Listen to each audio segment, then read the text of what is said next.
Hi, I'm Zaina Juliette.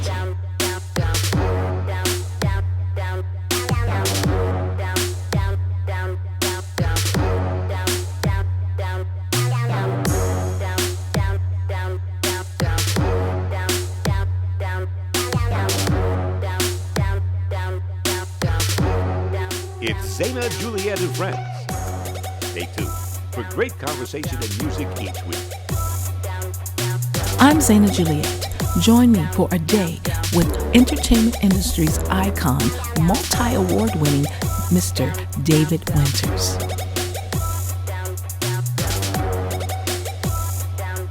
And now, here's Zaina. And today I am spotlighting a phenomenal guest. He is an icon in the entertainment industry, multi-award-winning actor, dancer, choreographer, singer, director, producer, and author of one of the world's #1 top-selling books. My guest today has directed and produced over 80 features and also over 200 television shows and television movies.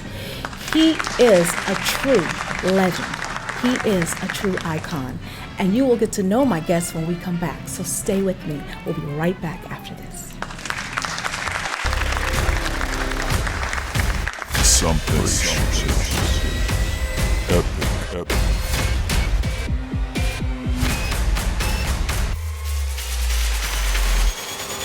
Is coming.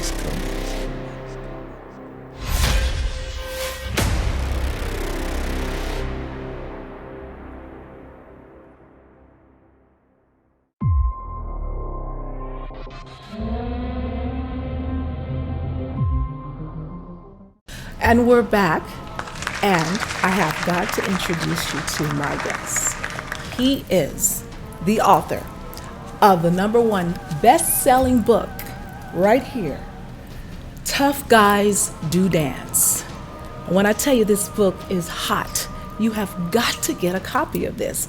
This book is magical, and if you can look closely, and I'll have the thing on the screen, all of these names behind this beautiful, handsome man on this book are celebrities and legends that he has worked with in the music industry and film industry. And the star and the writer on this book is Mr. David Winters. My guest today, David Winters. Hi, Zaina. Hi, it's such an honor to have you. It's my pleasure to be here. Thank you so much. You've done so many movies and so many films, produced, directed, and as an actor, it's mind-boggling. Most people can't even come close to your resume and the credits that you have. Let's tell the audience about you and your beginnings, where it all started. Well, my mother was a dancer, a professional dancer from 15 to 88, and she said to me, David, when you were 2 years old, you used to dance, and you did steps that I never taught you anything, but you did very complicated steps. And I said, well, Mom, your genes and came through you. She said, well, maybe it came through me, David, but your talent is God-given. Yes. It came from God. She said, don't ever forget that. So at a young age, I didn't know it, of course, when I was 2 years old, but years later she told me that story. And then when I was 12 years old, I went to see, my grandparents were big opera buffs. Really? And the first theater I ever got to see was the Opera Faust. So I fell in love with the magic of the stage and the production and the costumes and all the movement and all the people and the magic of the lights and everything. And so I decided when I was 7 years old that's what I wanted to do. And when I was 12 years old, I wanted to go study dancing. But my mother, having been a dancer, and I was born in a Jewish family, we weren't religious at all, but my mom still wanted me to be a lawyer or a doctor, like all Jewish moms. So I went out and I got she wouldn't give me dance classes, so I went out and got an orange crate, and I made it into a shoeshine box. Oh my God. And I watched all the little kids by the subway who were Yes. snapping the rag. You know, they used to snap the rag and get a great shine. They'd spit and they'd snap the rag. It was great. What? Yeah, it was fantastic shine. And so I studied what they did, and I went out and I did the same thing. And I earned my first day $5, and I was 12 years old. It was a lot of money in those days. Wow. So I enrolled in a dance school called McLevy Dance School, and they put me on television. After 2 weeks I was there, they put me on their TV show. And after their TV show, they actually said to me, David, we can't teach you anymore. You're really a professional dancer. You know, you really are so advanced that we're not good for you. You need to go to New York City to a professional school and study with professionals. So I used to tell my mother when I did this shoe shining, and I used to sing and dance and tell jokes, and that's why I did so well with it. And then I would come home and I'd tell my mom, oh, you got to see this movie, or you don't see this movie. And I found out the movies from my friends. I didn't go to see the movie, but I found out what they were. And one day I came home and she said, okay, and I told her about this movie, and she said, okay, now tell me where you really were. So I knew. She knew, you know. So I told her the truth, and I said, how did you know, Mom? She said, your aunt saw you on the boardwalk of Coney Island shining shoes. That is not what someone in our family does, David. Our social standing is a little higher than that. I'm sorry. And if you really want it that badly, if you get bar mitzvahed, which is a confirmation for a Jewish boy, when you're 13, which is in 3 weeks from now, I'll make a deal with you. I'll take you to New York City to professional school. So we shook hands on that. And never having really gone to synagogue, I couldn't read Hebrew. They gave me the Hebrew book, and I didn't know what it was. Right. So I learned it by heart. I just memorized the book, and I sang it because I was a boy soprano. I had a beautiful boy soprano voice. Oh my gosh. And when I did my bar mitzvah, they actually offered me, the synagogue offered me $250 for the high holidays, which was a huge amount of money. I mean, my God. Yes, because $5 was... and my family was so proud, and they were beaming, you know, my grandparents, my mother and dad, even though they weren't religious, you know, they got the... So, and they were all excited, and I said, Mom, we made a deal. We shook hands.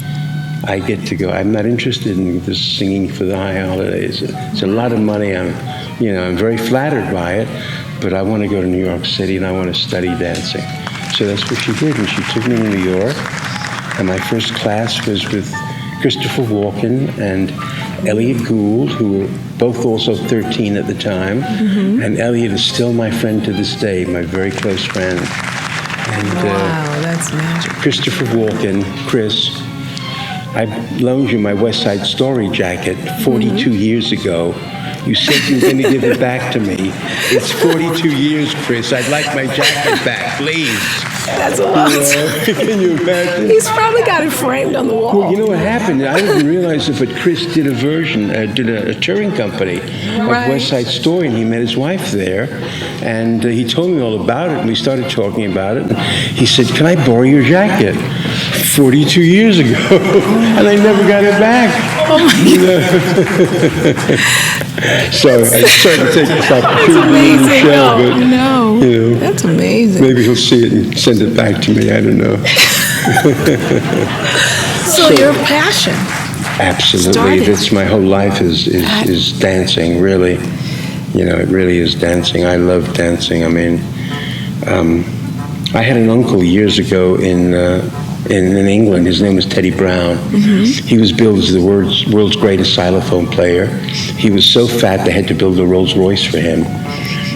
He always said that he wanted to die on stage, and he died at the London Palladium playing the xylophone. That's how he died. And I feel the same way. I don't want to die on stage, but I want to be working. I love my work. And as I say, it's my life. So I have a passion for it, yes. Right. Let's tell the audience some of the productions. There's so many. I mean, you were, of course, one of the stars in the first original Broadway production that everyone loves, West Side Story. And when they adapted it into a film, you were one of the few that was chosen to also star in the film. Let's tell the audience about that and all the people that you work with. Okay. Well, what happened is I was 16 years old, and I got a Broadway show called Shinbone Alley. It starred Eartha Kitt, who was a wonderful singer and beautiful lady. Yes. And Eddie Bracken, who was a wonderful actor. And it was a love story about Archie and Mahitable that was a cartoon character. It was actually in the newspapers, 100 newspapers. And it was a love story between a cockroach and a cat. And so I did that show, and I went home one day. I was living in New York at the time. I was 16 years old, and the phone rang, and this woman got on the phone and said, "Hi, I'm the assistant to Jerome Robbins." So I hung up the phone on her. I thought this was a joke. One of my friends were playing a joke.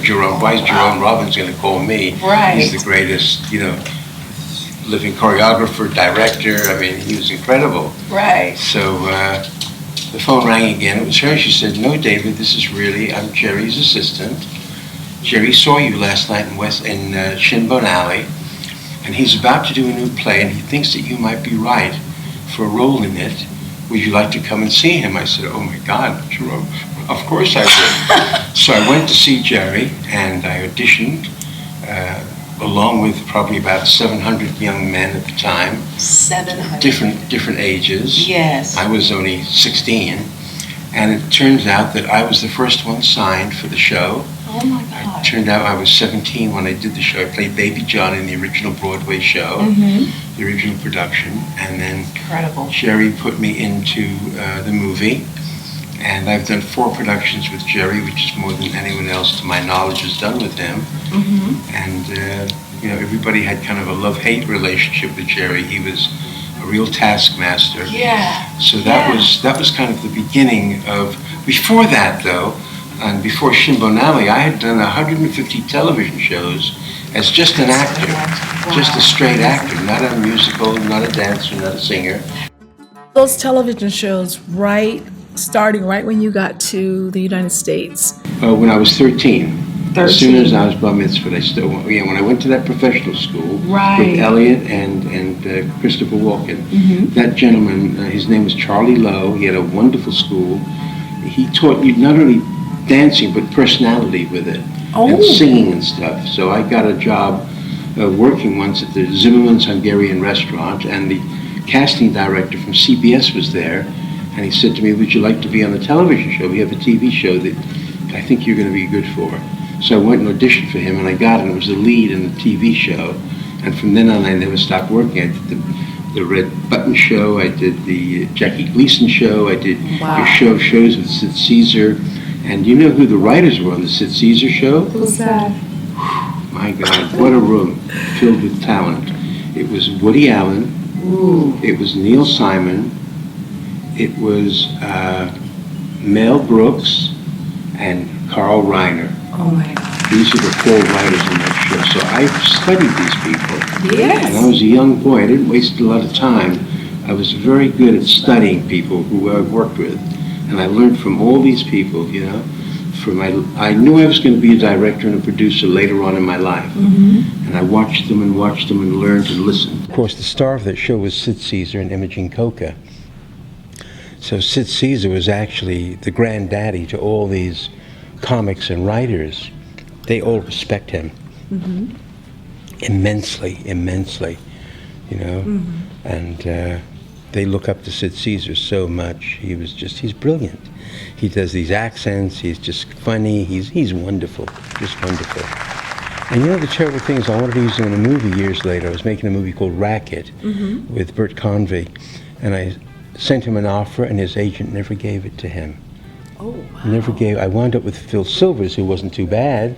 Phil Silvers was Bilko, but I saw Sid years later, and I said, "Well, what happened on that?" He said, "I never got it, David." And that happens so often in Hollywood, So many times agents can. I've been through that. Yes. I've lost major things because my agent had a chip on his shoulder because I was doing another project. Well, I tell you that, like Burt Reynolds, there was a part that I think he was nominated for, and the agent also turned it down. I tried to get Martin Landau for a picture. They turned it down. And I found out from Marty that Woody Allen tried to get him for a movie, and his agent turned it down because it wasn't his agent's package. So Marty was called by Woody directly. He did the movie and was nominated for the Academy Award. See? Yeah. Oh my gosh. Yeah. Yeah, so That's you never incredible, know, but yeah. Sometimes you got to go past those agents. You and sure do. And then sometimes the talent just don't know that they're getting this. Yeah. You know? Yeah. Wow. Yeah, so it's an interesting business. It's very Yeah, interesting. it's very And there's so interesting. much of business. It's Yeah. not just the talent, it's the business too. Right. Business end of it. So some of the shows, let's name some of the productions. If you, my friends at home, if you go onto his website, which is on the screen, and you can see I have a lot of films and all these covers flashing on the screen. These are all productions that David is involved with, either as an actor, director, producer, star, and you need to go to his site and just to see all the things that he's done, because I don't even think there's enough time in one show to cover it all. Thank you. But let's tell the audience some of the things, some of the shows. Well, I did a picture in 2012. Mm-hmm. I was a co-star of the picture called Teddy Bear, and we won the Sundance Film Festival. We won the Paris Film Festival. We won the Hungarian Film Festival. We won about 11 other film festivals around the world. That was one project that I did. I've just, my last film actually was a few years ago called Dancing It's On, and I won 3 worldwide screen festival awards. I won Best Director, my editor won Best Editor, and my sound man won Best Score. Oh my gosh, you guys just took the whole thing. And that was at the AMC Cinemas. The AMC Cinemas, we won that.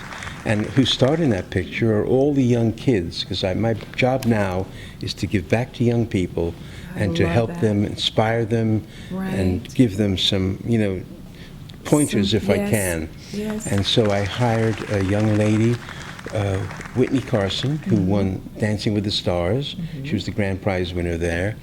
And I hired all the kids, all the other kids on the show were from a show called So You Think You Can Dance. Yes. They were all winners from that show. And Nigel Lithgow was gracious enough to help me cast the show and turn me on to some of these young dancers that he knew that I didn't know, that he was privy to. And so the show is a lot of wonderful dancing in Ooh, it, I just love great. that. Great, and I act in it, I directed it, I produced it, I wrote it. And again, what's the name of it again? It's called Dancing It's On. Oh, It ran Nice. on Netflix for like 1.5 years, and it was at, of course, it went in the theaters, and then it was at Walmart's. It was sold out in the first week at 410 stores. that's So amazing. it was quite nice. And I've done so many projects. I mean, honestly, I don't It's even just remember so the many, names. like, yeah. For even back then, with West Side Story, there were other musicals. Well, I and- did A Star Is Born with Barbara Streisand. Yeah. I did Paul Newman. I did a racing movie with Paul. Paul and I were partners, and we bought 2 racing cars together, which was great fun. We became buddies. I did Elvis. I did 4 movies with Elvis. I did Viva Las Vegas, Tickle Me, Girl Happy, and Easy Come Easy Go with L. I call him L. He's my buddy, and I call him L, or I called him L. Right.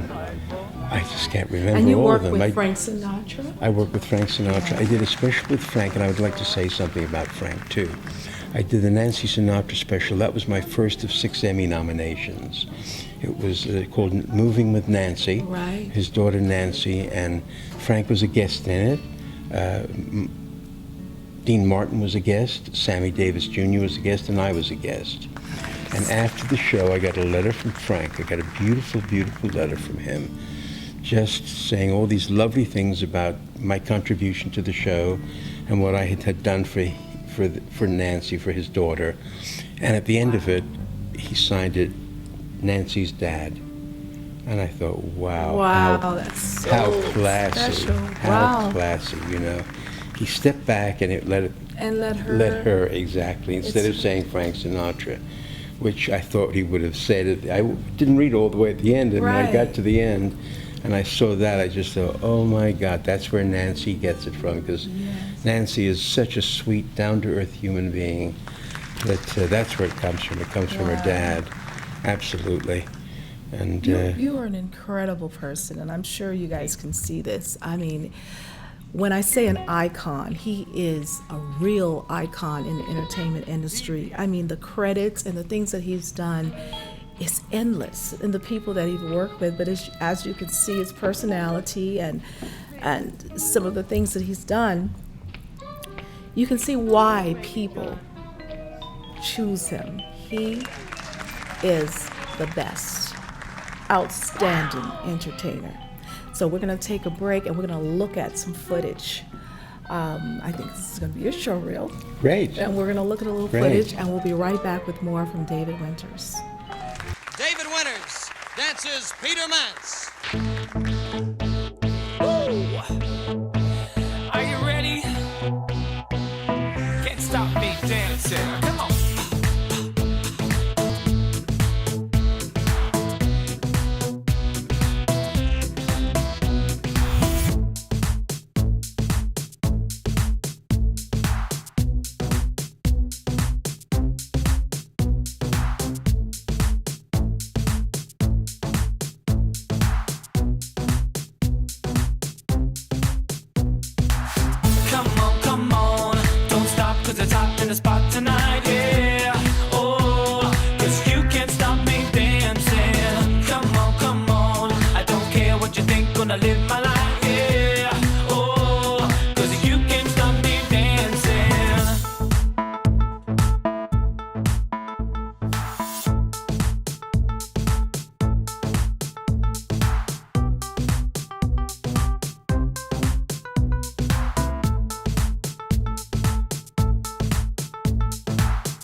That's just a teeny bit of some of the legends and big names that my friend David has worked with. David, why don't you talk to us and tell us about some of the other people, so everyone that you've worked with. I know that you probably can't name them all.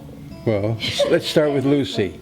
Lucille Ball. I love Lucy. I really do, because Lucy was my second mother. She gave me my first producing job when I was in my 20s.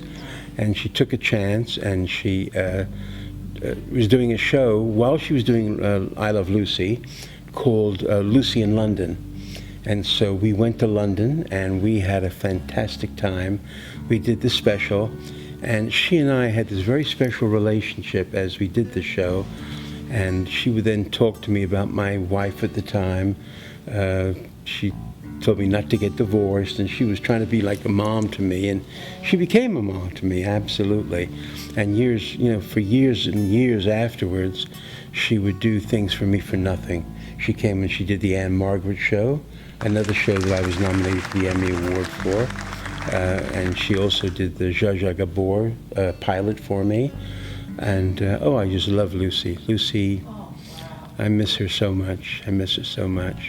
Choreographer David Winters is going to dance in one of those swinging wild arrangements. So, ladies and gentlemen, David Winters dances Peter Mance.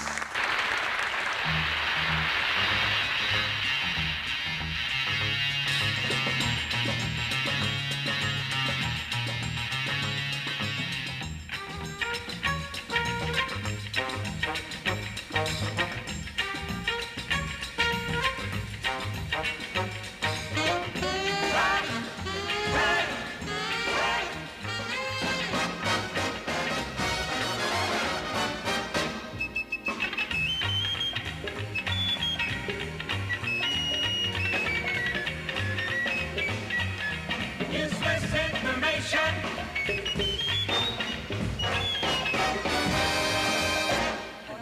No.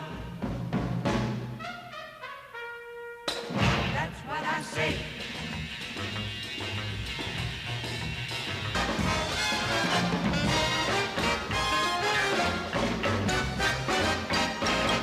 When I'm riding around the world.